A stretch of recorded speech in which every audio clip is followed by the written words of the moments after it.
ជំរាបសួរសួស្តីប្រិយមិត្តទាំងអស់គ្នាជួបគ្នាសាជាថ្មីនៅក្នុងរឿងដដែលគឺរឿងគ្រឿងក្រអូបបន្លែអំណាចចូលដល់ភាគទី30 31និង32បន្តចូលដល់ភាគបន្តប្រិយមិត្តសូមកុំភ្លេចជួយ Subscribe ក៏ដូចជាជួយ Like និងជួយ Share ជាពិសេសជួយ Comment ពាក្យល្អៗខាងក្រោមវីដេអូរបស់ Admin ម្នាក់មួយផងទៅដើម្បីជាការលើកទឹកចិត្តឲ្យមានការធ្វើរឿងនេះបន្តទៀតផងដែរសូមអរគុណច្រើនប្រិយមិត្តសម្រាប់ចិត្តទាំងអស់គ្នាឥឡូវតាមដានភាគបន្តក្រោយមកទៀតក៏បង្ហាញឃើញថាព្រះអង្គម្ចាស់លេខកំពុងតែដឹកនាំកងទ័ពដើម្បីទៅតាមស្វែងរកព្រះអង្គម្ចាស់សិនជាមួយរាជទាយាទខណៈពេលដែលព្រះនាងម្ចាស់វិញកំពុងតែឈរនៅក្នុងព្រះពន្លានោះតន្ទឹងចាំផ្លូវមើលថារាជទាយាទជាមួយព្រះអង្គម្ចាស់សិនវិញអាចរកឃើញដែរក៏អត់តែពេលដែលព្រះអង្គម្ចាស់លេខកំពុងតែបែងចែកកងទ័ព3-4ក្រុមដើម្បីទៅស្វែងរកព្រះអង្គម្ចាស់សិនជាមួយនឹងរាជទាយាទហើយខ្លួនគេវិញគឺជាអ្នកដែលនៅទីនេះដើម្បីការពារទៅកាន់ព្រះនាងម្ចាស់ផ្លែកមកមើលពីអ្នកណែដែលកំពុងតែឃុំឃាំងនៅក្នុងរូងភ្នំហើយខណៈពេលនោះដែរក៏មានម្នាក់ដែលកំពុងតែចេញចូលដើម្បីមកចូលអាហារឯនោះក៏ត្រូវបាននៅចាញ់ក្រោមថ្វីដៃរបស់ព្រះអង្គម្ចាស់សិនជាមួយរាជទាយាទហើយក៏បានវាយឲ្យគេស្លាប់ហើយព្រមទាំងក៏អាចយកសារនៅលើចង្កេះរបស់គេមកចាក់លើចង្វាក់រស់ទៅស្របពេលដែលរាជទាយាទវិញគឺគេក៏មិនបានធ្វើអីនោះដែរហើយគេក៏បានចលេះថាខ្លួនគេអត់មានកម្លាំងកំហែងអីចឹងណាម្ល៉េះហើយគេអត់ព្រមធ្វើអីទេគឺទុកឲ្យព្រះអង្គម្ចាស់សិនចាត់ការតែឯងទៅហើយព្រះអង្គម្ចាស់សិនក៏បានចាក់សារខ្លួនឯងហើយក៏បានបោះសារនោះទៅកាន់ព្រះរាជទាយាទឲ្យចាក់ខ្លួនឯងបន្តពួកគេក៏ចាប់ផ្ដើមរត់ចាក់ចេញមកបដាតែចែកគ្នាបណ្ដាផងដែរស្របពេលដែលរាជទាយាទក៏បានរត់ទៅចោលព្រះអង្គម្ចាស់សិនឯព្រះអង្គម្ចាស់សិនវិញក៏បានរាជារត់ទៅតាមក្រោយប្រាប់ឲ្យគេឈប់ចឹងទៅតែការដែលពួកគេរត់ចាក់ចេញនេះគឺនៅតែមានកងទ័ពទាំងអស់នោះនៅតែតាមពួកគេតរ៉ែហ្នឹងចង់ឲ្យពួកគេព្យាយាមរត់បដានឹងកិច្ចបណ្ដាលុះរត់ដល់មុខបន្តិចក៏ឲ្យលុះរត់ដល់មុខបន្តិចពួកគេក៏បានសម្រុកចូលទៅក្នុងកន្លែងស្មៅនោះហើយកងទាហានទាំងអស់នោះក៏បាននាំគ្នាវែកស្មៅវែកដើម្បីស្វែងរកពួកគេផងដែរសម្រាប់ពួកគេទាំងពីរនាក់គឺមិនបានរត់ទៅណាឆ្ងាយនោះទេកំពុងតែពួននៅក្នុងទីនោះដើម្បីយកឱកាសល្អវាឆ្មាក់ទៅកាន់ក្រុមទាហានទាំងអស់នោះឲ្យតែក្រុមណាប្រហែលខ្លួនគេនឹងចាត់ការខណៈពេលនេះចឹងខណៈពេលដែរម្នាក់ណាហ៊ានទៅប្រហែលរាជទាយាទក៏បានចាប់បរិសម្នាក់នោះហើយបានយកអាវុធនៅលើដៃរបស់គេដើម្បីវាយប្រហារទៅកាន់អ្នកបន្តទៀតមានទាំងព្រួញមានទាំងកំបត់ហើយបន្តទៅគេក៏ចាប់ផ្ដើមប្រយុទ្ធជាមួយនឹងពួកទាំងអស់នោះបាញ់ព្រួយម្នាក់ម្ដងទៅមកនៅក្នុងវាស្មៅនោះទៅហើយខណៈពេលដែរព្រះអង្គម្ចាស់សិនវិញក៏ពួនអស់ពីពួនហើយគេក៏បានចេញមកជួយប្រយុទ្ធជាមួយនឹងពួកទាំងអស់នោះដែរមួយក្រុមនោះក៏ត្រូវបានពួកគេទាំងពីរនាក់ចាត់ការឡើងខ្ទេចក៏ប៉ុន្តែនៅមិនទាន់អស់មនុស្សតារ៉ែលមកឡើងមកក្រុមវងទៀតក៏ចាប់ផ្ដើមមករករឿងនឹងចាប់ពួកគេទៀតទៅម្ដងនេះហើយពួកគេគឺមិនអាចរត់ឈ្នះនោះឡើយបែបនេះមានតែប្រាវិធីបញ្ឆោតតែប៉ុណ្ណោះគណៈពេលដែររាជទាយាទក៏បានសុខចិត្តឲ្យពួកគេចាប់ខ្លួនទុកឲ្យព្រះអង្គម្ចាស់សិននេះរត់ចាក់ចេញពីទីនេះដើម្បីទៅស្វែងរកជំនួយមកជួយទៅកាន់គេដល់ពេលនោះដែរគណៈពេលអ្នកនៅខាងក្រៅឯណេះកំពុងតែស្វែងរកពួកគេមិនឃើញឡើយអញ្ចឹងហើយនាំនេះខ្វាយខ្វល់តែម្ដងហើយណាកំពុងតែព្រួយបារម្ភក៏ស្រាប់តែឃើញថាព្រះអង្គម្ចាស់សិនកំពុងតែចូលមកដែរគេក៏ចាប់ផ្ដើមសួរនាំទៅកាន់ព្រះអង្គម្ចាស់សិនតែម្ដងទៅតែព្រះនាងម្ចាស់ក៏សួរថាហេតុអីបានជាព្រះអង្គម្ចាស់សិនមកតែឯងហើយឯណាទៅរាជទាយាទនោះតើគេមានរបួសដែរអត់ពេលនោះដែរព្រះម្ចាស់សិនក៏ប្រាប់ថាគេអត់អីទេហើយគេក៏បានផ្ដែផ្ដាំទៅកាន់ព្រះនាងម្ចាស់ដែរហើយកុំឲ្យបារម្ភទៅកាន់គេអីហើយលើបែបនេះព្រះនាងម្ចាស់ក៏បានប្រាប់ឲ្យព្រះម្ចាស់សិននឹងនាំផ្លូវពួកគេដើម្បីទៅជួយទៅកាន់រាជទាយាទទៅហើយកន្លែងមកមើលរាជទាយាទឯនេះវិញដែរគេក៏កំពុងតែត្រូវបានពួកកងទ័ពទាំងអស់នោះចាប់មកជួបជាមួយនឹងមេរបស់គេដល់ពេលដែលគ្រប់គ្នាគឺបិទមុខឲ្យទាំងអស់ទាំងមេទាំងកូនទាំងចៅហើយពេលនោះគេក៏បានបញ្ជាឲ្យកូនចៅរបស់គេឲ្យចាក់ចេញទៅវិញទៅទុកឲ្យរាជទាយាទរបស់យើងនៅទីនោះខណៈពេលដែលគេចេញទៅបាតបរិះម្នាក់ដែលកំពុងតែបានបិទមុខនោះគេក៏បានបើកមុខខ្វាហើយក៏ឃើញថាតាមពិតទៅគឺជាព្រះអង្គម្ចាស់ដេញសោះហើយពេលនេះរាជទាយាទក៏បានដឹងដែរថាគេទីដឹងតាំងពីដំបូងម្ល៉េះថាគ្មាននរណាទៀតក្រៅពីព្រះអង្គម្ចាស់ដេញនោះឡើយនិយាយបែបនេះក៏ធ្វើឲ្យព្រះអង្គម្ចាស់ដេញក៏ឆ្ងល់ហើយដែរបានជាគេដឹងទៅរាជទាយាទក៏បានប្រាប់ថាបើសិនជាមិនមែនជាបងទេគឺជានរណាទៅមើលទៅកងទ័ពគឺជាមនុស្សដែលពិសេសគ្មាននរណាដែលអាចប្រវត្តិព្រមទាំងមានថ្មីដៃដូចជាពួកគេនោះទេចឹងហើយក្រៅពីបងគ្មាននរណាដែលអាចធ្វើរឿងទាំងអស់នេះបាននោះឡើយលើបែបនេះហើយគេក៏ចាប់ផ្ដើមឈប់និយាយរឿងទាំងអស់នេះចាប់ផ្ដើមអង្គុយផឹកសាញ៉ាំសាច់អីនៅចំពោះមុខគ្នាទៅវិញទៅមកហើយលក្ខខណ្ឌរបស់ពួកគ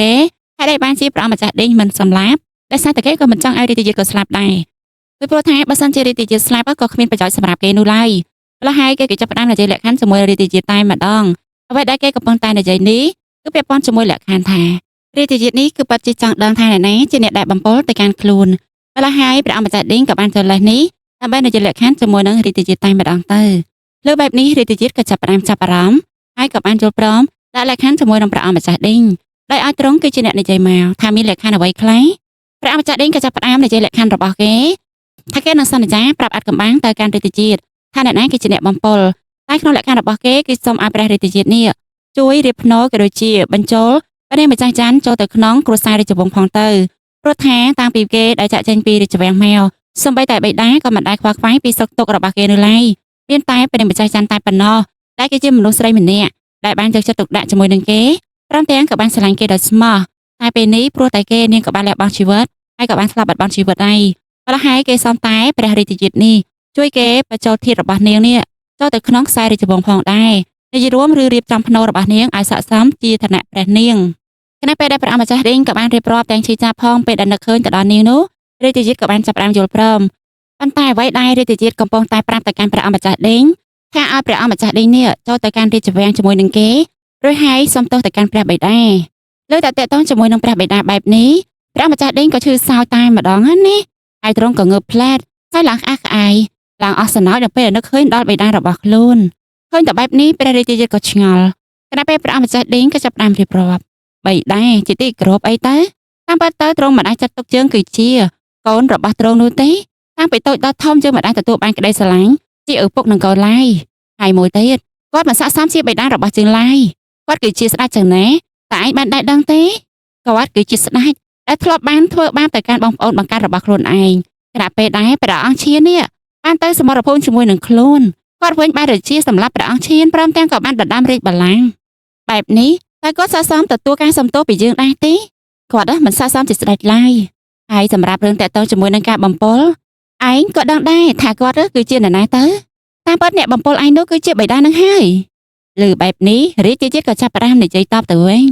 ញពាក្យអាចារ្យបារាំងនេះខ្ញុំឮយូរមកហើយប៉ុន្តែហេតុអីសូម្បីតាបងក៏បាននិយាយដែរនោះហើយមិននឹកស្មានទេថាបងក៏ស្អប់ទៅកាន់គាត់នោះដែរពេលនោះព្រះអម្ចាស់ឌីងក៏ចាប់ផ្ដើមរៀបរាប់តាំងពីតូចដល់ធំតាមពិតទៅគាត់មិនអាចស្រឡាញ់ទៅកាន់ពួកយើងនោះទេហើយអ្វីដែលនៅក្នុងចិត្តរបស់គាត់គឺមានតែរាជបល្ល័ង្កតែប៉ុណ្ណោះហើយបើសិនជាឯងចង់ដឹងពីមូលហេតុពិតប្រាកដឯងឆាប់ត្រឡប់ទៅវិញហើយសួរគាត់ឲ្យផ្ទាល់ទៅ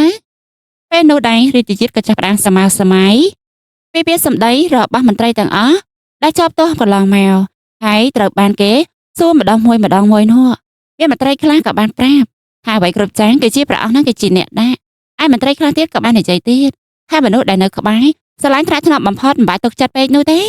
ពេលសម្ដីរបស់នេះកំពុងតែលេចនៅក្នុងខួរក្បាលរបស់រាជជាតិទាំងអស់កន្លែងមកមើលអ្នកតាមស្វែងរកនេះកំពុងតែតាមស្វែងរកបន្តម្នាក់ក៏បានដើររកបដាស្រេចបដាអីចឹងទៅព្រះអង្គម្ចាស់ក្រៅពេលដែលព្រះម្ចាស់វិញក៏ត្រូវបានព្រះអង្គម្ចាស់លីកំពុងតែមកបបួលនាងដើម្បីត្រឡប់ទៅវិញផងដែរថានាងគឺមិនទៅនោះទេតតែរកឃើញទើបនាងសុខចិត្តទៅហើយនៅពេលនោះនាងក៏បានដើរស្វែងរកបន្តទៀតទៅស្របពេលដែលរាជជាតិឯណែគេកំពុងតែដើរចាក់ចាញ់ពីទីនោះមកឡើងអស់សង្ឃឹមបន្ទាប់ពីគេបានដឹងរឿងរ៉ាវទាំងអស់នោះហើយគេកំពុងតែដើរទៅស្របពេលដែលព្រះម្ចាស់នេះកំពុងតែដើរស្វែងរកគេផងដែរលុះបន្តិចក្រោយមកនាងក៏បានធំក្លិនផ្ក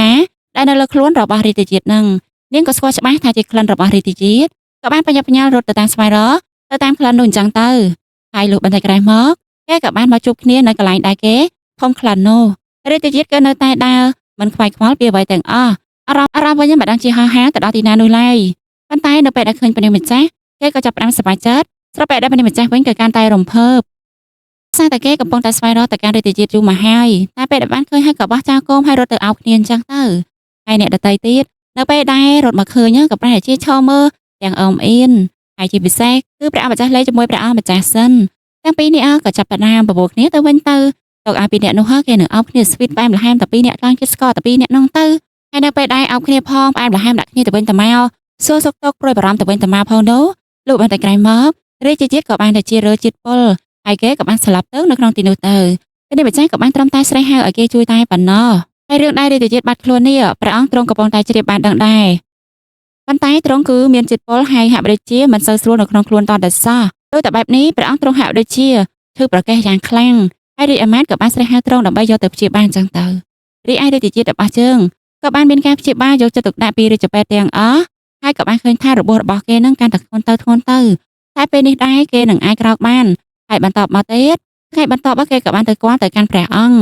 គពេលដែលចូលគាល់ទៅកាន់ព្រះបិតាទុកមុខរបស់គេវិញគឺមិនសូវសប្បាយចិត្តប្រមាណនោះទេហើយពេលនោះគេក៏បានដឹងថាបិតារបស់គេព្រួយបារម្ភអំពីសុខទុក្ខដែលការដែលគេក៏បាត់ខ្លួននោះម្ល៉េះហើយទ្រង់ក៏បានជាប្រឈួនអញ្ចឹងទៅហើយគណៈពេលដែលគេជួបមុខបិតាភ្លាមរាជជាតិក៏នឹកឃើញរឿងរ៉ាវទាំងអស់ពីពាក្យសម្ដីរបស់បងប្រុសគេផ្ដាច់ផ្ដាំឲ្យគេដើម្បីទៅសួរពីព្រះបិតាហេតុអីបានជាទ្រង់នោះបំពល់ទៅកាន់គេនោះប៉ុន្តែគេគឺមិនដាច់ចិត្តសួរឡើយបានត្រឹមតែសម័យរឿងអតីតកាលជាមួយបិតាព្រមទាំងក៏បានភ្ជុកថ្នាំទៅកាន់បិតាបដាញ័រនៅក្នុងខ្លួនបណ្ដាផងដែររីឯបិតាវិញនៅពេលដែលឃើញបុត្រពិបាកបែបនេះ ទ្រង់ក៏បានចាប់ផ្ដើមយកមកផឹកតែម្ដងទៅមិនបាច់ដួសម្ដងមកលាវានាំទៅយូរនោះទេហើយបន្ទាប់ពីរួចរាល់ឃើញតែបីដែររៀងធូរហើយគេក៏បានលាចាក់ចេញទៅខណៈពេលដែលបីដែររបស់គេវិញគាត់ក៏បានត្រឹមតែមើលមុខទៅកាន់បទសម្លាញ់របស់គេតែប៉ុណ្ណោះមិនបានសួរនាំថាមានរឿងអីនៅក្នុងចិត្តលាក់អីនោះទេខណៈពេលដែរគាត់ក៏មិនសូវស្រួលដែរនោះក៏បានសង្ងំមកផ្ទុំបន្តទៀតទៅហើយរាជជាតិវិញបន្ទាប់ពីជួបបីដែរហើយគេមិនបានសួរផ្ទាល់មករឿងតាក់ទងជាមួយនឹងការបំពល់នោះហើយក៏មិនដាច់ចិត្តសួរបានត្រឹមតែដើរចាក់ចេញមកទាំងពិបាកចិត្តហើយក៏បងតែឈរមើលមេឃមើលផ្កាយអញ្ចឹងទៅប៉ុន្តែម្ចាស់ក៏បានចាញ់មកហើយក៏ឃើញថាគេកំពុងតែពិបាកចិត្តទៅអោបទៅអីគ្នាបន្តិចទៅនៅក្នុងទីនោះឲ្យស្វីតទៀតហើ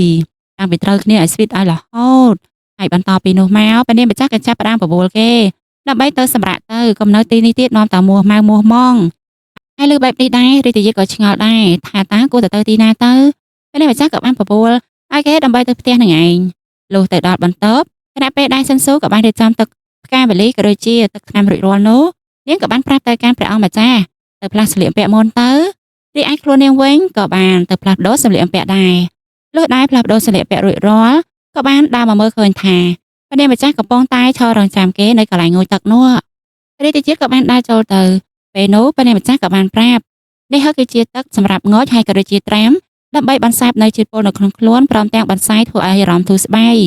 ពេលនេះដែរគេក៏ចាប់ផ្ដើមចាប់រាជជាតិចូលទៅក្នុងទឹកតែម្ដងហើយនេះព្រះនាងម្ចាស់ម្ដងនេះមិនធម្មតាប្រហែលនោះទេ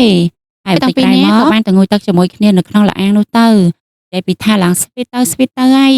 ៅហើយនៅក្នុងទឹកនោះដែរគឺវាពិតជាមានសារៈប្រយោជន៍ខ្លាំងណាស់សម្រាប់រាជជាតិហើយវាកាន់តែល្អឥតខ្ចោះទៀតនៅពេលដែលបានងូតទឹកជាមួយនឹងមនុស្សជាទីស្រឡាញ់ហើយពួកគេទាំងពីរនាក់គឺកាន់តែផ្អែមល្ហែមល្អអើនទៅហើយមិនដឹងថាបានកូនប្រមាណនោះទេចាំមើលទ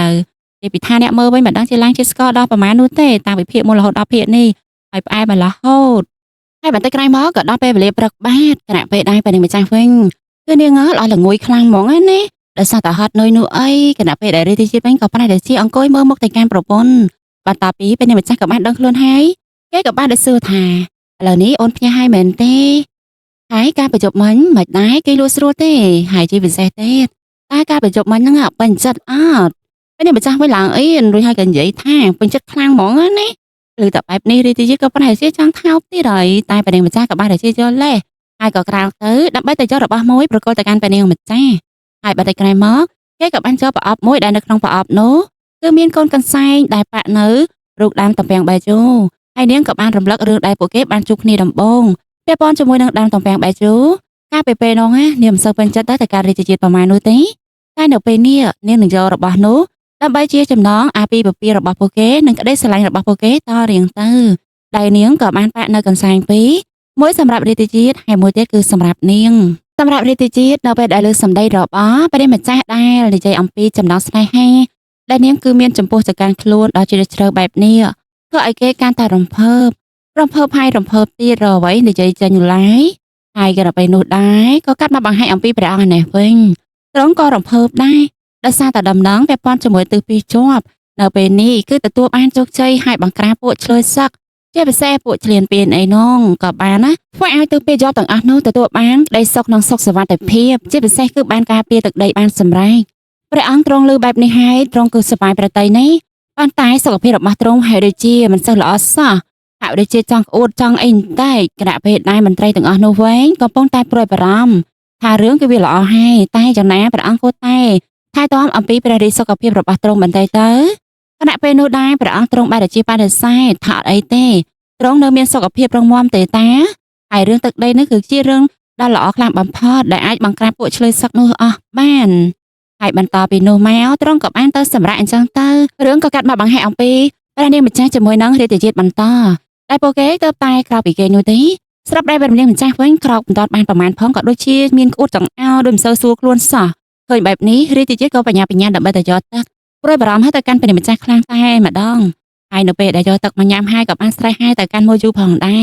រហើយគេក៏បានទៅតាមមួយយូដើម្បីមកពិនិត្យសុខភាពទៅឲ្យព្រះនាងម្ចាស់ពេលបន្តិចក្រោយមកមួយយូក៏បានមកដល់រួចហើយនាងក៏ចាប់ផ្ដើមសួរទៅកាន់ព្រះនាងម្ចាស់តើមិនដែរព្រះម្ចាស់នាងក៏បានថាមានអារម្មណ៍ដូចមិនសូវស្រួលទេតែពេលនេះគឺបានធូរហើយតែយ៉ាងណារាជជាតិក៏បានថាបានតែជាមួយយូមកហើយអញ្ចឹងគួរតែពិនិត្យតែម្ដងទៅបន្ទាប់ពីនិយាយចឹងហើយមួយយូក៏ចាប់ផ្ដើមពិនិត្យសុខភាពទៅកាន់ព្រះនាងម្ចាស់ពិនិត្យបន្តិចនាងក៏ភ្ញាក់ព្រឹតបន្តិចហើយក៏ចាប់ផ្ដើមពិនិត្យម្ដងទៀតឲ្យកាន់តែច្បាស់លុះច្បាស់ហើយនាងក៏ញញឹមខ្ជិប ដោយសារតែវាគឺជារឿងដែលល្អគេក៏ចាប់ផ្ដើមទូទៅកាន់ព្រះនាងម្ចាស់ជាមួយរាជទាជាតិថានៅពេលនេះព្រះនាងម្ចាស់គឺមានផ្ទៃពោះហើយលើបែបនេះរាជទាជាតិឡើងផ្លឹកជាមួយនឹងព្រះនាងម្ចាស់វិញឡើងរំភើបពីរនាក់ក៏ចាប់ផ្ដើមអោបគ្នានៅចំពោះមុខមកយូរតែម្ដងដែលបាននិយាយទៅវិញទៅមកទីបំផុតពួកយើងគឺមានកូនជារបស់ពួកយើងហើយត្រូវហើយពួកយើងនឹងខ្លាចទៅជាឪពុកម្ដាយគេឆាប់ហើយណាលោកប្ដីអើយកាន់តែផ្អែមទៅហើយស្របពេលនោះដែរមួយយូរនេះវិញឡើងអៀនតែម្ដងហ្នឹងណាបន្ទាប់ពីបានអោបនិយាយគ្នាបន្តិចរាជទាជាតិក៏ចាប់ផ្ដើមសួរទៅកាន់មួយយូតានាងមានផ្ទៃពោះអញ្ចឹងគួរតែតមអីខ្លះទៅហើយអក្ខរៈហ្នឹងគួរតែញ៉ាំអីខ្លះទៅធ្វើយ៉ាងម៉េចទៅការពារថែទាំសុខភាពមិនអីចឹងទៅសួរព្រួយបារម្ភយ៉ាងច្រើនទៅកាន់មួយយូក៏បានប្រាប់សម្រាប់ព្រះនាងម្ចាស់វិញគឺមិនត្រូវធ្វើអីធ្ងន់ធ្ងរហើយជាពិសេសទៀតបើសិនជាផ្ដាសាយមិនអាចញ៉ាំថ្នាំបាននោះទេមានតែថ្នាំសម្រាប់តែអ្នកមានផ្ទៃពោះតែប៉ុណ្ណោះមួយយូប្រាប់ឡើងអស់បន្ទាប់មកនាងក៏បានលាចាកចេញទៅនៅសន្តារាជជាតិជាមួយនឹងព្រះនាងម្ចាស់ក៏ចាប់ផ្ដើមជជែកគ្នាបន្តទៀតថាមនុស្សស្មានសោះនៅតែដដែលថាគេនឹងអាចខ្លាចទៅជាឪពុកម្ដាយហើយក៏បានជជែកដែរអ្វីដែលសំខាន់នៅពេលនេះគឺចង់ឲ្យព្រះនាងម្ចាស់ថែទាំសុខភាពក៏ដូចជាសម្រាប់ឲ្យបានច្រើនហើយនាងក៏ពិតជាសម្រាប់ពិតមែនខណៈពេលនេះដែរនាងរវល់តែគេនោះទេស្របពេលដែររាជជាតិក៏បានមកអង្គុយរងចាំនាងបន្ទាប់ពីនាងក៏បានភ្ញាក់និងសួរនាំបន្តិចផងដែរពេលនោះដែរនាងក៏បានប្រាប់និងសួរទៅកាន់រាជជាតិដែរថានាងគឺអង្គុយគេងខ្លាំងណាស់ហើយក៏មិនដឹងថាខ្លួនគេនឹងគេងអស់ប្រហែលម៉ោងនោះឡើយរាជជាតិក៏បានប្រាប់ថាគេងអស់10ម៉ោងទៅហើយជារួមគឺមកយប់ដល់ព្រឹកហើយថែម៉ោងទៀតបែបនេះហើយគេក៏ចាប់ផ្ដើមនាំព្រះនាងម្ចាស់ដើម្បីដើរលេងនៅខាងក្រៅតិចទៅដើម្បីឲ្យស្រឡះខ្លួនហើយនៅពេលដែលដែរប៉ុន្តែពួកគេក៏ចាប់ផ្ដើមជជែកបណ្ដាលអំពីចំណងអាពាហ៍ពិពាហ៍របស់គេជាពិសេសទៀតគឺពាក់ព័ន្ធជាមួយនឹងកូនរបស់ពួកគេនៅក្នុងផ្ទៃនឹងឯងដែលដើរដល់ទៅមុខបន្តិចព្រះនាងម្ចាស់ក៏ចាប់ផ្ដើមសួរទៅកាន់រាជជាតិថាឲ្យរាជជាតិទាយមើលថាកូនរបស់ពួកយើងនេះជាស្រីឬក៏ប្រុសទៅរាជជាតិក៏ចាប់ផ្ដើមប្រាប់ថាទោះបីជាកូនស្រីឬក៏កូនប្រុសសុទ្ធតែជាកំណត់ទ្រព្យរបស់ពួកយើងទាំងពីរនាក់ហ្នឹងហើយបន្ទាប់ពីនោះមកពួកគេគឺសប្បាយចិត្តណាស់ក៏បានចូលនៅក្នុងទីនោះហើយក៏អោបគ្នាបន្តទៅហើយកន្លែងមកមើលព្រះអម្ចាស់លីឯនេះវិញដែលគេកំពុងតែមកចូលគាល់ទៅកាន់ព្រះអង្គដែលទ្រង់កំពុងតែស្នើឲ្យព្រះអម្ចាស់លីនេះគិតគូររឿងអាពាហ៍ពិពាហ៍រកនារីណាម្នាក់ដែលទ្រង់ស្រឡាញ់ហើយរៀបការទៅប៉ុន្តែព្រះអម្ចាស់លីក៏បានបដិសេធថាទ្រង់មិនមាននរណាម្នាក់ដែលនៅក្នុងចិត្តរបស់ទ្រង់ឡើយបែបនេះហើយទ្រង់សុំព្រះអង្គដើម្បីទៅកាន់ព្រំដែនការពារនិងធ្វើជាមេទ័ពដ៏ល្អនៅក្នុងទីនោះលើបែបនេះបិតាក៏ស្ញទ្ធសាអំពី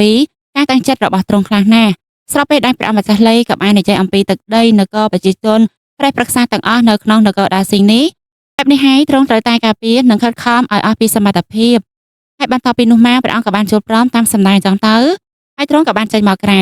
នៅពេលដែលម្ដងក្រៅក៏បានជួបជាមួយនឹងអ្នកនាងសិនទី2គេក៏បានសួរនាំនឹងគ្រប់គ្នាបន្តិចទៅហើយដែលបានជាអ្នកនាងមកទីនេះដែរទៅនាងក៏បានប្រាប់ដោយសារតែព្រះអង្គក៏បានកោះហៅនិយាយរឿងតាក់ទងជាមួយនឹងអាពាហ៍ពិពាហ៍នឹងឯងពួកគេទាំងពីរនាក់ក៏ចាប់ផ្ដើមនិយាយឆ្លងឆ្លើយគ្នាបន្តិចទៅអ្នកដែលចិត្តរស់របស់អ្នកនាងសិននាងក៏បានបដិសេធចំពោះសំណើនេះម្ដងទៀតដែរថានាងនៅតែមិនចង់រៀបការហើយនាងនៅតែមិនអាចរកឃើញអ្នកណាដែលជាទីស្រឡាញ់របស់នាងបានដដែលហ្នឹងហើយសម្រាប់ពេលនេះដែរព្រះម្ចាស់លេខក៏បានសួរអញ្ចឹងតើនាងគួរទៅណាចាំខ្ញុំជូនទៅលើបែបនេះអ្នកនាងសិនក៏ឆ្ងល់តែម្ដងណាក៏ឆ្ងល់តែម្ដងហើយដែលបានសុកព្រះម្ចាស់លេខចង់ជូននាងទៅនេះទៅនោះអញ្ចឹងទៅ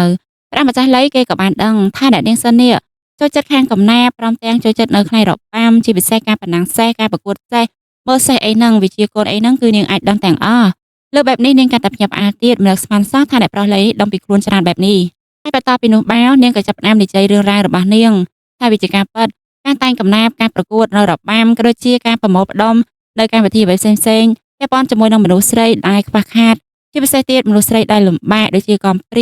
ាមេម៉ាយមានកូនព្រមទាំងត្រូវបានគេចាប់យកទៅលក់អីហ្នឹងនាងគឺចង់ឲ្យពួកគេហ្នឹងមានអនាគតល្អហើយពេលនេះដែរនាងក៏បានបរៀននៅជំនាញរបស់គេមួយចំនួននៅពេលដែលគេអាចមានជំនាញនិងចំណេះដឹងពិតប្រាកដពួកគេនឹងអាចយកវាទៅប្រកបរបររកស៊ីនឹងធ្វើឲ្យគេហ្នឹងមានរបបច្បាស់លាស់អាចរស់នៅក្នុងពិភពលោកនេះបន្តទៅទៀតបានដោយភាពភ្លឺស្វាងពេលលើបែបនេះដែរព្រះអម្ចាស់លេខក៏ស្ញទ្ធសារអំពីការតាំងចិត្តរបស់នាងខ្លាំងមែនទែន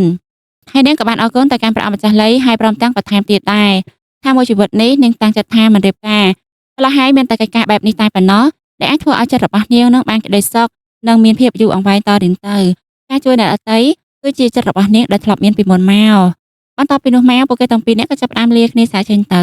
ម្នាក់ក៏ single ម្នាក់ទៅក៏ single បានត្រឹមតែស្ញទ្ធសារគ្នាទៅវិញទៅមកតែប៉ុណ្ណោះប៉ុន្តែបែរជាព្រះអង្គជាមួយនឹងមហាសច្ចនីចាប់គូពួកគេមិនត្រូវរើគ្នាទៅវិញទេត្រូវត្រឹមតែបែបលក្ខណៈជាមិត្តភក្តិអត់មានមនោសញ្ចេតនាស្នេហាអ្វីលើសនឹងនោះឡើយហើយកន្លែងមកមើលរាជជាតិបន្តដែលគេកំពុងតែជួបជុំជាមួយនឹងគ្រូបែតស៊ី ដែលនិយាយរឿងតាក់ទងជាមួយនឹងវិធីព្យាបាលរបស់គេព្រោះថារាជជាតិពេលនេះគេមានកូនព្រមទាំងមានមនុស្សជាទីស្រឡាញ់គេគឺកាន់តែមិនចង់ចាក់ចេញទៅទៀតប៉ុន្តែយ៉ាងណាគេត្រូវតែប្រើវិធីសាស្ត្រដែលលំបាកបំផុតដើម្បីព្យាបាលនៅរបួសរបស់គេនឹងដដែលនឹងទោះបីជាវិធីនោះធ្វើឲ្យគេឈឺចាប់យ៉ាងណាក៏ដោយក៏គេសុខចិត្តដែរហើយនៅពេលនេះគេកំពុងតែនិយាយរឿងព្រួយបារម្ភទៅកាន់លោកគ្រូពេទ្យផងដែរគេខ្លាចថានៅពេលដែលគេបាត់បង់ទៅប្រពន្ធហើយនឹងកូនរបស់គេគឺมันមាននរណាម្នាក់ដែលអាចការពារបានហើយបន្ទាប់ពីសម្រាប់ចាត់ព្យាបាលនៅវិធីសាស្ត្រដ៏លំបាកនៃឈឺចាប់គេក៏បានមករៀបចំនៅសិភៅសម្រាប់កូនៗរបស់ពួកគេផងដែរមានតាំងពីអាយុ4ខែ5ខែរហូតទៅដល់អាយុ1ខួប1ខួបហើយ4ឆ្នាំ5ឆ្នាំអីចឹងទៅពិសេសគឺជាសិភៅដែលគេចូលចិត្តព្រមទាំងក៏បានបែងចែកទៅតាមអាយុរបស់កូនៗរបស់គេមានរហូតដល់អាយុ15ឆ្នាំរៀបចំទុកម្ដុំព្រមទាំងក៏បានទៅសេតាមកម្រិតអាយុម្ដុំផងដែរគេបានរៀបចំគ្រប់បែបចានទាំងអស់ខណៈពេលនោះស្រាប់តែធានចានក៏ចូលមកឆ្ងល់ទៅកាន់រាជជាតិថាមួយរយៈនេះមើលទៅរាជជាតិដូចជាចូលចិត្តអានសិភៅអីណានៃចឹងទៅប៉ុន្តែរាជជាតិក៏បានប្រាប់ថាតើកម្មពិតទៅគេកំពុងតែរៀបចំទុកឲ្យកូនរបស់គេនឹងឯងមិនថាកូនរបស់គេកើតមកជាស្រីឬក៏ប្រុសទេអាចខាតគឺត្រូវតែសិក្សារៀនសូត្រឲ្យបានជ្រៅជ្រះទើបគឺជារឿងមួយដ៏ល្អហើយគេរៀបចំទុកគ្រប់បែបយ៉ាងព្រោះថាខ្លាចពេលដែលគេមិននៅអីចឹងទៅព្រះនាងម្ចាស់ចៅនាងគឺពិបាកក្នុងការមើលចិញ្ចឹមបីបាច់កូនហើយគេព្រួយបារម្ភចំពោះអនាគតរបស់កូនរបស់គេខ្លាំងហ្មងណាហើយបន្ទាប់ពីនោះបានក៏បានទៅហៅកូនចៅរបស់ពួកគេ2នាក់ទៀតដែលចំណិតទាំងលោកគ្រូប៉ែសៀទាំងជាងសៅដែលពាក់ព័ន្ធជាមួយនឹងវិជាគុណអីហ្នឹងមកនិយាយប្រាប់ពួកគេពឹងពាក់ពួកគេជាកំណត់តែម្ដងថាបើសិនជាថ្ងៃក្រោយកូនរបស់ពួកគេកើតមកមិនថាស្រីមិនថាប្រុសក៏ដោយដាច់ខាតត្រូវតែហាត់វិជាគុណព្រមទាំងវិជាពេទ្យហើយសម្រាប់វិជាគុណគឺគេបកគលទៅកាន់ជាងចៅដែលគឺជាកូនចៅរបស់គេពូកែខាងវិជាគុណនឹងឯងជាពិសេសទៀតខាងរាជពេទ្យខាងវិជាពេទ្យអីហ្នឹងគឺបកគលទៅកាន់គ្រូពេទ្យសៀហើយពួកគេទាំងពីរនាក់នៅពេលដែលលើសម្ដីការផ្ដាច់ផ្ដាំរៀបចំទុកមុខរបស់រាជជាតិបែបនេះក៏បានទទួលយកព្រមអញ្ចឹងទៅហើយរាជជាតិក៏បានពឹងទៅកាន់គេនិងអរគុណគេទុកជាមុនផងដែររាជជាតិក៏បានរៀបចំរីឯព្រះម្ចាស់នេះវិញក៏បានហៅកូនចៅរបស់ពួកគេទាំងពីរនាក់គឺមួយយូនិងស៊ិនស៊ូមកនិយាយរឿងតាក់ទងជាមួយនឹងឋានៈទូនាទីរបស់ពួកគេដែរពេលនេះដែរនាងក៏បានឲ្យនៅលិខិតលួសខ្លួនគេហៅថាផ្ដល់សិទ្ធិសេរីភាពពួកគេទាំងពីរនាក់ហ្នឹងឲ្យគេទៅរស់នៅទីណាក៏បានដែលអាចចាក់ចេញពីឋានៈជាទេសកលហ្នឹងលើបែបនេះពួកគេក៏សប្បាយចិត្តឡើងរំភើបស្របពេលដែលព្រះម្ចាស់ក៏បានថាបើសិនជាពួកគេចង់ចាក់ចេញក៏ចេញទៅចង់ធ្វើការទូនាទីមានឋានៈនៅក្នុងរាជវាំងក៏ធ្វើទៅដែលមួយយូររាល់ថ្ងៃគេអាចចាក់ចេញពីនាងហើយអាចមានទូនាទីឋានៈគឺជាមន្ត្រីលំដាប់ទី5គឺបែបនេះនាងក៏សប្បាយចិត្តរំភើបខ្លាំងណាស់ស្របពេលដែលសិនស៊ូនាងក៏និយាយបតាទៅភ្នែកបតាថានាងគឺមិនចង់ចាក់ចេញទៅណានោះទេនាងចង់នៅទីនេះមើលថែទៅកាន់ព្រះនាងម្ចាស់ហើយបើសិនជាព្រះនាងម្ចាស់មានបុត្រាបុត្រីមកនាងចង់នៅជាមួយលេងជាមួយមើលថែទៅកាន់បុត្រាបុត្រីរបស់ព្រះនាងម្ចាស់ទៀតតែជាបតាយំបតាព្រះនាងម្ចាស់ក៏បានថានាងគឺមិនបានហាមឃាត់ទេគ្រាន់ថាចង់នៅក៏នៅទៅចង់ទៅក៏ទៅហើយថ្ងៃណាមួយបានអ្នកទាំងពីរនឹងរកឃើញមនុស្សជាទីស្រឡាញ់ចង់រៀបការណាគ្រាន់តែប្រាប់នាងទៅនាងនឹងរៀបចំហើយស័ក្តិសមគឺជាមនុស្សស្រីដែលមានឋានៈខ្ពង់ខ្ពស់លើបែបនេះពួកគេកាន់តែរំភើបទៀតជាពិសេសគឺព្រះនាងម្ចាស់ក៏បានលើកឡើងដែរថានាងគឺមិនដែលទុកពួកគេទាំងពីរនាក់គឺជាអ្នកបម្រើឡើយគឺទុកពួកគេទាំងពីរនាក់ដូចជាប្អូនស្រីអញ្ចឹងពួកគេក៏បានអរគុណទៅកាន់ព្រះនាងម្ចាស់ព្រមទាំងរក្សានៅកិច្ចសន្យាអាក្រាសនោះទុកនៅក្នុងខ្លួនជានិច្ចផងដែរព្រោះថាវាគឺជាភស្តុតាងបញ្ជាក់ថាពួកគេគឺបានរួចផុតអំពីឋានៈគឺជាអ្នកបម្រើទៅហើយយើងមកមើលទៅកាន់ព្រះអម្ចាស់សិននេះវិញដែលទ្រង់កំពុងតែហាត់វិជាគុណល្អអឯកក្លាហានតែម្ដងហើយបន្ទាប់ពីហាត់រួចរាល់គេក៏បានចុះដៃទុកអីចឹងទៅពេលនោះដែរក៏បានឈរត្រឹមបន្តិចមានដៃមួយក៏បានមកជូតញើសឲ្យគេឡើងភ្ញាក់ព្រឺតហើយក៏លេចឃើញថាគឺជាគូជីងស៊ូដែលនាងក៏ប្រែជាមកអើកតមនៅចំពោះមុខគេទៀតហើយស្របពេលនោះដែរព្រះអម្ចាស់សិនក៏បានប្រាប់នាងមកទីនេះទៀតអីទីដៃខ្ញុំបានប្រាប់នាងហើយថាឈប់មកផ្ទះរបស់ខ្ញុំទៀតប៉ុន្តែគូជីងស៊ូនាងតែងតែមករំខានទៅកាន់ព្រះអម្ចាស់សិននឹងនិយាយដដែលទៅដងទៅកាន់គេតែម្ដងហ្នឹងនេះតែបាននិយាយហាក់សុទ្ធតែបងថ្លៃថាអ្នកមើលទៅខិតខំប្រឹងប្រែងបែបណាខ្ញុំគ្រាន់តែមិនចង់ជួបនាងរបស់អ្នកតែប៉ុណ្ណោះមើលទៅអ្នកដូចជាកំសត់ពេកចៃមិនបាច់ខំប្រឹងទៀតនោះទេឥឡូវនេះអ្នកដឹងទេថាព្រះនាងម្ចាស់កំពុងតែត្រូវបានព្រះអង្គជាមួយមហាសាសនីសពព្រះハរតីពីដំណឹងល្អដែលនាងកំពុងតែមានផ្ទៃពោះហើយលើបែបនេះព្រះអង្គម្ចាស់សិនក៏ប្រែជាភ្ញាក់ផ្អើលបន្តិចតែទ្រង់ក៏នៅតែត្រជាក់ស្រាប់ដដែលខណៈពេលនោះដែរគូជីងស៊ូបានជានិយាយឌឺដងដូចជាលក្ខណៈមួយសរសៃប្រសាទហើយឬក៏មិនទាំងទីនេះសតិអារម្មណ៍ឬក៏យ៉ាងណាដែលនាងញញឹមហើយក៏បានឌឺដងថ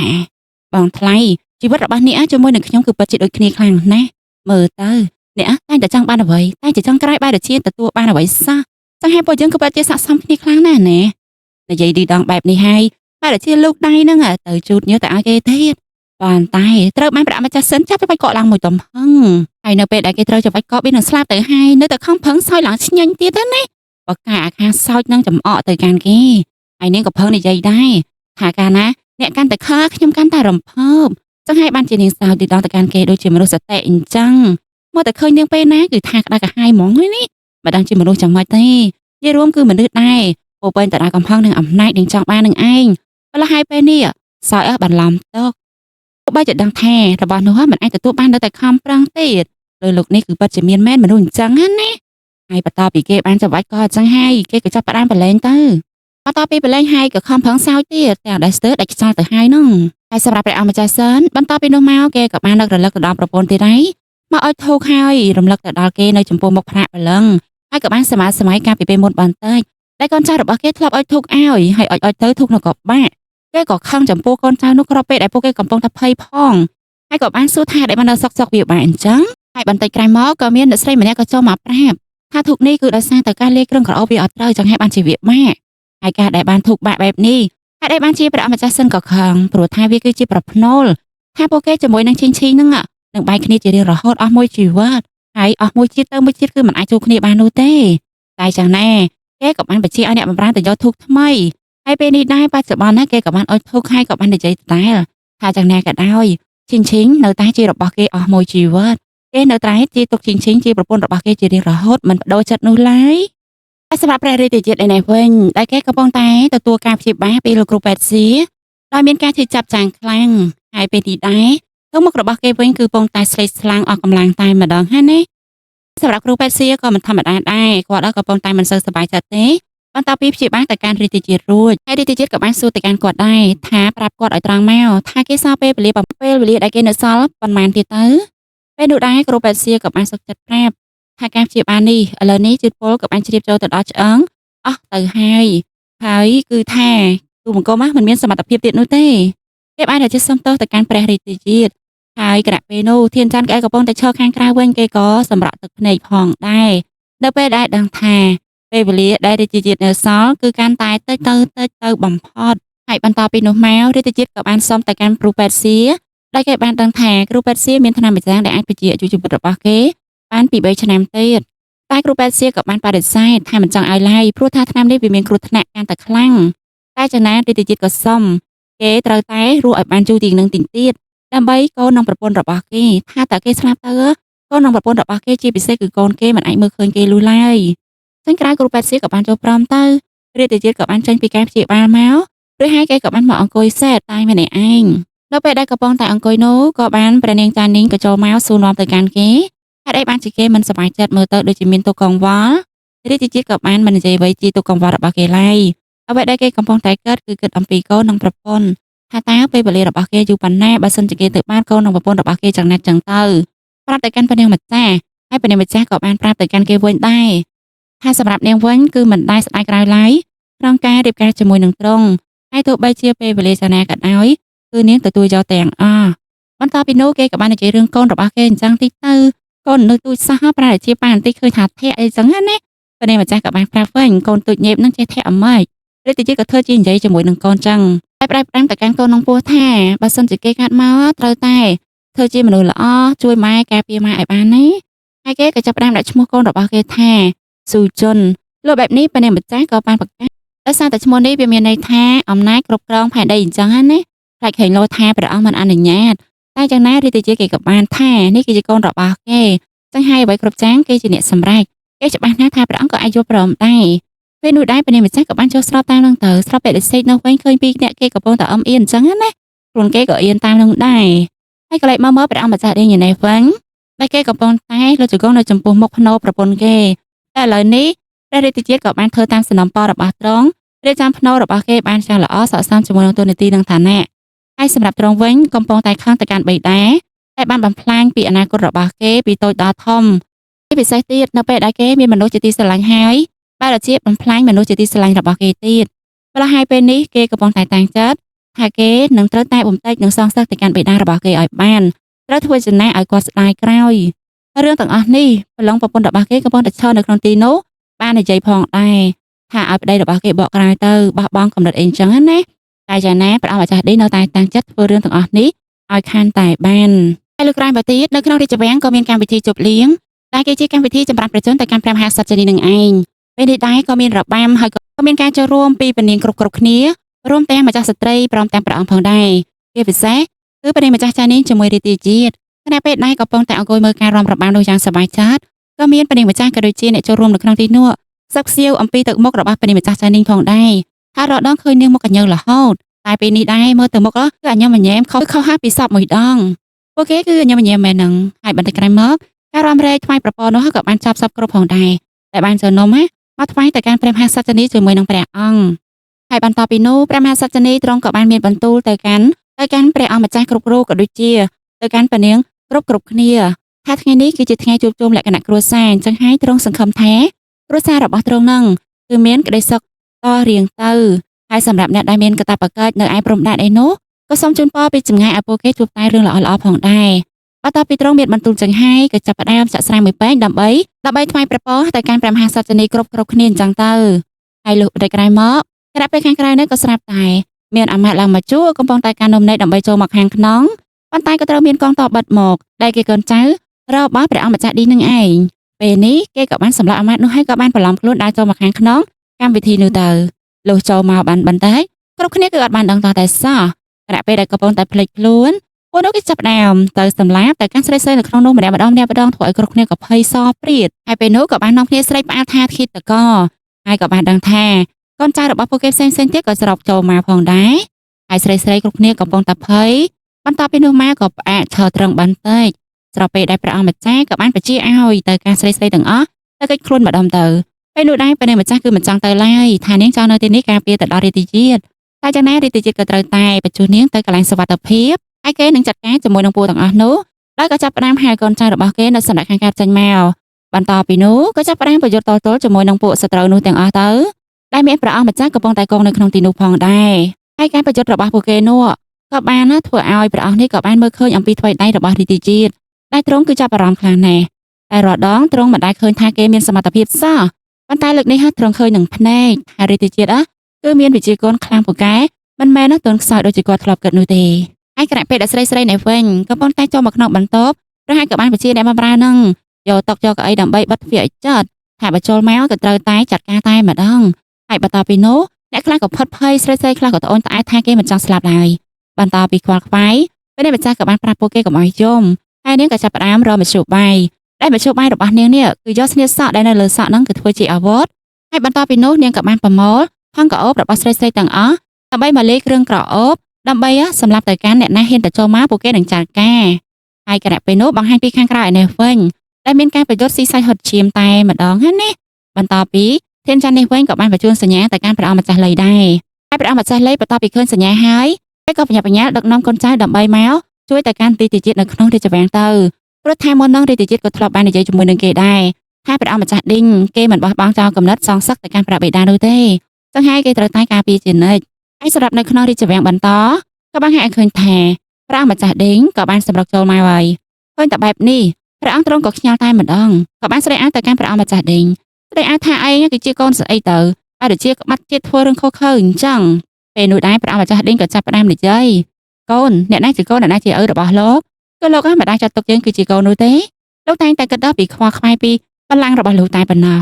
ស្រាប់ពេលនោះព្រះអង្គក៏បានមានបន្ទូលដែរឯងកំពុងតែធ្វើរឿងតម្រូវតែចិត្តរបស់ខ្លួនឯងតែប៉ុណ្ណោះយើងគឺជាអធិរាជចឹងហើយយើងត្រូវតែថ្លឹងថ្លែងរវាងរាជជាមួយនឹងកូនទោះនាទីជាឪពុកផ្សេងទោះនាទីគេជាស្ដេចសឹងណាការមានបន្ទូលរបស់ទ្រង់ក៏ធ្វើឲ្យព្រះម្ចាស់ឌីងក៏បាននិយាយប្រាប់ទៅកាន់ហូយ៉ងដែលជារាជជាតិថាលឺឯងលឺអត់លើច្បាស់ភ្នែកនៅថាគេគឺមិនអាចចាត់ទុកពួកយើងគឺជាកូននោះទេ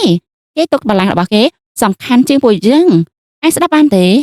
េគេនិយាយបែបនេះប្រាប់ទៅកាន់ហូយ៉ងហើយបន្ទាប់មកគេក៏ចាប់ផ្ដើមរកទៅចាត់ការទៅកាន់ព្រះអង្គទៅប៉ុន្តែហូយ៉ងក៏បានរៀបរៀងឃើញតែបែបនេះព្រះអង្គម្ចាស់ឌីងកាន់តែឆ្ងល់ទៀតហើយឯងបានដឹងការពិតហើយថាគេគឺជាអ្នកបំពុលឯងហើយបានជាឯងនៅរៀបរៀងយើងទៀតអញ្ចឹងប៉ុន្តែចំណារាជជាតិក៏គេមិនបានឆ្លើយតបដែរក៏ចាប់ផ្ដើមប្រយុទ្ធជាមួយនឹងព្រះអង្គម្ចាស់ឌីងតែម្ដងទៅហើយពេលនោះពួកគេក៏បានប្រយុទ្ធចុះប្រយុទ្ធឡើងខណៈពេលដែលរាជជាតិហាក់ដូចជារើជាតិពលនៅក្នុងខ្លួនរបស់គេផងនោះហើយរីឯព្រះអង្គវិញទ្រង់ក៏បានជួយប្រយុទ្ធជាមួយនឹងពួកទាំងអស់នោះដែរទ្រង់មិនឈរស្ងៀមនោះទេ ហើយបន្តពីបញ្ចុតចុះបញ្ចុតឡើងព្រះអង្គម្ចាស់ដេញគេមកទីនេះគឺគុំរឿងបិតានឹងពេកលះហើយគេមិនសម្ដៅទៅកាន់អ្នកណានោះទេគេសម្ដៅទៅកាន់ឪរបស់ខ្លួនហ្មងណាក៏បានដើរសម្ដៅទៅរត់ទៅចាក់ទៅកាន់ព្រះអង្គតែត្រូវបានអាមាត្យនៅចំណិតរបស់ទ្រង់មកជួយតនចុងក្រោយអាមាត្យនោះក៏បានស្លាប់នៅក្រោមថ្វីដៃរបស់ព្រះអង្គម្ចាស់ដេញឃើញបែបនេះព្រះអង្គឯនេះវិញក៏មានការសោកស្ដាយចំពោះអាមាត្យនោះដែរទ្រង់ក៏បានបំរុងមកចាត់ការទៅកាន់កូននោះទៅហើយប៉ុន្តែយ៉ាងណាគឺមិនអាចឈ្នះគេនោះទេហើយបញ្ចុតចុះបញ្ចុតឡើងទ្រង់ក៏បានចាញ់ខណៈពេលដែរព្រះអង្គម្ចាស់ដេញរកចាត់ការទៅកាន់ឪទៅហើយតែក៏មានរីតិជាតិក៏បានមករងទៀតរងម្ដងនេះគឺត្រូវរបួសខ្លួនគេម្ដងហ្នឹងណាពេលនោះដែរព្រះអង្គម្ចាស់ដេញបែរទៅជាមិនព្រមមកបញ្ឈប់ទេរកទៅចាក់ទៅកាន់រីតិជាតិឡើងខ្លាំងតែយ៉ាងណាក៏ត្រូវបានព្រះរីតិជាតិរបស់ជើងច្រើនទៅវិញឲ្យដកដៃអញ្ចឹងទៅលុះបន្តក្រោយមកក៏ស្រាប់តែព្រះអង្គម្ចាស់លីក៏បានចូលមកជួយតនខណៈពេលដែរព្រះអង្គម្ចាស់ដេញនេះរកជាដៃចាក់ការទៅកាន់ព្រះអង្គបន្ថែមទៀតនោះតែយ៉ាងណាគេក៏បានជួយហើយពេលកូនចៅរបស់ខាងព្រះអង្គម្ចាស់ដេញក៏នាំគ្នាមកប្រាប់ថានេះរបស់គេស្លាប់ច្រើនណាស់ចឹងគួរតែដកថយទៅឃើញតែបែបនេះព្រះអង្គម្ចាស់ដេញក៏ចាប់ផ្ដើមដកថយទៀតដែរនិយាយរួមគឺបរាជ័យម្ដងទៀតនឹងឯងហើយគេក៏ចាប់ផ្ដើមប្រមូលកូនចៅរត់ចាក់ចេញទៅរីឯរាជជាតិឯនេះវិញកំពុងតែមានរបួសគ្រប់គ្នាកំពុងតែចាំរោមហើយសម្រាប់ព្រះនាងម្ចាស់ឯនេះវិញផ្លិចមើលឃើញថាមានពួកទាំងអស់នោះសម្រុកចូលហើយចុងក្រោយនាងក៏បានបាច់ម្សៅទៅឲ្យពួកទាំងអស់នោះឲ្យស្លាប់ជើងព្រមទាំងក៏ចាត់ការទៅហើយគណៈពេលដែលព្រះអង្គម្ចាស់សិនវិញទ្រង់ក៏បានព្យាយាមទៅការពារទៅកាន់នាងដែរតែយ៉ាងណានៅពេលដែលបានទ្វារមកឃើញថាពួកស្រីស្រីទាំងអស់នោះមិនធម្មតានោះទេបានចាត់ការទៅកាន់ពួកឆ្មាទាំងអស់នោះស្លាប់អស់រលីងហើយសម្រាប់ព្រះអង្គម្ចាស់ដេញកំពុងតែដាក់មេប្រូចរត់មកដល់ក្រៅក៏មានកងសេនារបស់ព្រះអង្គម្ចាស់លីស្ទាក់បាញ់ព្រួយឡើងស្លាប់អស់នៅសល់តែព្រះអង្គម្ចាស់ដេញមួយរូបដែលកំពុងតែជាប់ព្រួយនៅលើខ្លួនតែពីរតែប៉ុណ្ណោះប៉ុន្តែយ៉ាងណាក៏ព្រះអង្គម្ចាស់លីក៏បានចូលមកតន់គណៈពេលនោះក៏បានហាមឃាត់កូនចៅរបស់គេឈប់ឲ្យបានចឹងទៅហើយបន្ទាប់ពីឈប់ហើយព្រះអង្គម្ចាស់ដេញក៏បានចូលមកនិយាយជាមួយនឹងព្រះអង្គម្ចាស់លីថាគេគឺពិតជាស្នេហ៍ចសាទៅកាន់ព្រះអង្គម្ចាស់លីណាស់ថាកន្លងមកពួកគេតែងតែមានបងនៅក្បែរហើយសម្រាប់ខ្លួនឯងវិញហើយសម្បីតែបងប្អូនគេមិនដែលស្គាល់រសជាតិឡើយបែបនេះគឺកាន់តែមានអារម្មណ៍ថាខ្លួនឯងមិនដឹងទៅរស់នៅលើលោកនេះដើម្បីអ្វីទៀតនោះទេតែដែលម្នាក់ទៀតនេះចាត់ទុកគេដូចជាជនក្បត់ជាតិទៅវិញអត់តែពេលគេនិយាយយ៉ាងអសង្ខឹមបែបនេះហើយចុងក្រោយគេក៏ចាប់ផ្ដើមចាត់ការទៅកាន់ខ្លួនឯងតែម្ដងទៅដោយសារតែរស់នៅលែងមានប្រយោជន៍ហើយគ្មានអ្នកណាត្រូវការសូម្បីតែមនុស្សស្រឡាញ់ខ្លួនឯងក៏បានស្លាប់របស់ជីវិតនោះក៏បានចាត់ការស្រាប់ពេលដែលព្រះម្ចាស់លេខក៏ហាមឃាត់ដែរតែយ៉ាងណាគឺឃាត់មិនបាននោះឡើយគេក៏ចាក់ខ្លួនឯងជ្រិចនឹងដកខ្វាក់ចុងក្រោយក៏ក្អួតឈាមគណៈពេលដែលនៅសល់ដង្ហើមតាក់គេក៏បានមើលឃើញប្រពន្ធរបស់ខ្លួននៅចំពោះមកគឺជាព្រះម្ចាស់ដេញនឹងឯងហើយបន្ទាប់ពីនោះពួកគេទាំងពីរនាក់ក៏បានអង្គុយនិយាយគ្នាទីទៅដែលលក្ខណៈថានាងគឺតែងតែសនំពរទៅកាន់ព្រះម្ចាស់ដេញម្ដងហើយម្ដងទៀតព្រះម្ចាស់ដេញក៏គេមានឈ្មោះមួយទៀតដែលមានឈ្មោះថាឆាងតៃដែលគេសង្ឃឹមថាឆាងតៃនេះគឺរស់នៅលះបង់គ្រប់បែបយ៉ាងមិនចង់ឲ្យគេនឹងធ្វើអ្វីដែលអាក្រក់នោះឡើយហើយពេលនេះដែរគេបំពេញតាមចិត្តរបស់ព្រះនាងម្ចាស់ដេញហើយបន្ទាប់ពីបាននិយាយរួចរាល់ហើយក៏បានឈោងដៃរកទៅប៉ះគ្នាពេលដូចដែរអ្វីៗក៏ប្រែជារលត់ឈឹងហើយគេក៏បានរលត់សង្ខារចាក់ចេញទៅបាត់ដែរព្រះម្ចាស់លេបានធ្វើអ្វីនោះទេត្រឹមតែឈរនៅក្នុងទីនោះចង្អុលសង្ឃឹមនិងនិយាយពាក្យមួយម៉ាត់ថាលាតែប៉ុណ្ណោះ